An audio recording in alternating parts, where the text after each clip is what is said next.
Be ready. 5 seconds.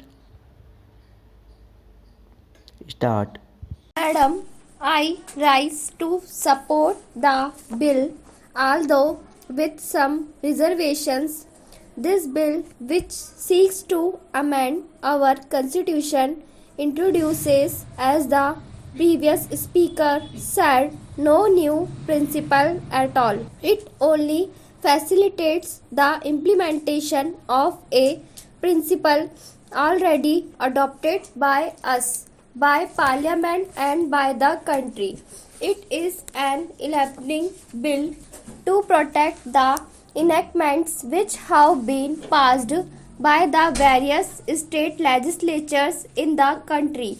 As everybody knows, certain enactments were struck down by the courts, by the Supreme Court in some cases, and by the High Courts in some other cases, on the ground that some of the provisions of those enactments were violative of certain articles of the Constitution.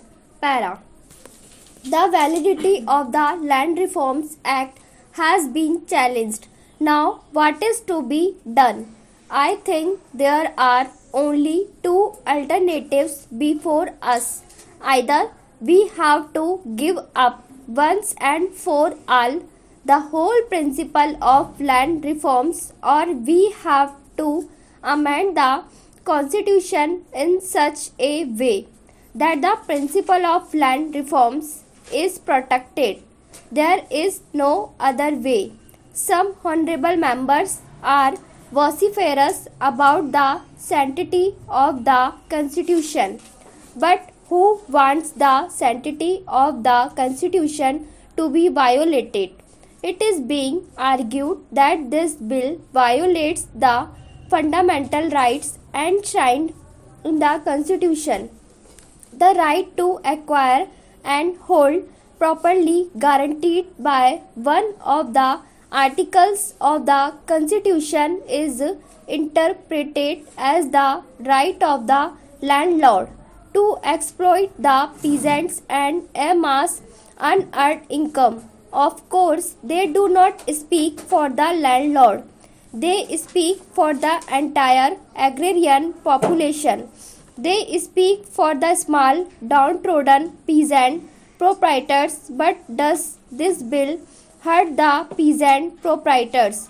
The bulk of the peasant proprietors in our country hold only very small parcels of land. According to the census of agricultural holdings, 82% of the agriculturists hold below 5 acres of land. The bill does not speak to dispose them, these millions of small peasant proprietors. Only a small number of persons owning large estates, owning large proprietary rights, only a few big landlords will be affected. In the name of Ryotwari settlements, these landlords have amassed extensive plots of land, extensive holdings. They do not cultivate the land themselves. Some of them cultivate their land with the help of hired labor, and others farm them out to tenants, subtenants, or sharecroppers. Para. Madam, it is only just that those who till the land must get the ownership of the land they till, and those who own land in the excess of the ceiling should be deprived of the excess, and the excess distributed to those who are willing to cultivate and who have no land. What is the wrong in this? It is true that the security and the so-called fundamental rights of a few big landlords are taken away by the bill. But what about the security and fundamental rights of millions of small peasants, downtrodden peasants, who cultivate the land and produce our food?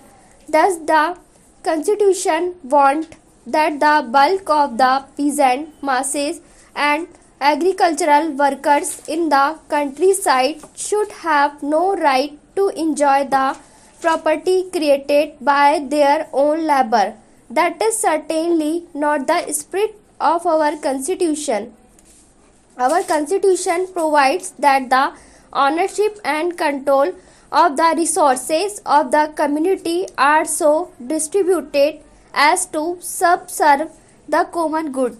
This directive principle is also a fundamental principle, more fundamental than the right of the landlord to exploit the peasant.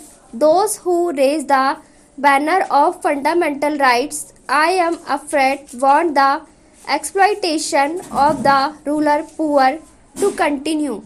They want the landlord to dominate the ruler scene forever. They want to turn the clock back. Madam, this private property in land is not an age-old institution as some people imagine, just like the Jamindari, Jagirdari, Talukdari, etc. The Rayotwadi settlements also were created and sanctified by the British imperialists, not for the good of the country but for their own benefit. It was under the British that the feudal upper stratum of the rural society became Rayotwadi landlords. The middle peasants, the small peasants, the poor peasants all suffered in this process. Under the crushing colonial oppression, many tillers lost their land, lost their private property to the landlords, to the moneylenders and traders who invested their ill-gotten money in land and became Rayotwadi landowners. Thus land became concentrated in the hands of a few landlords and traders and money lenders who turned into landlords. At the same time, millions of peasants, not only small peasants but even middle peasants, were turned into landless agricultural workers. Para.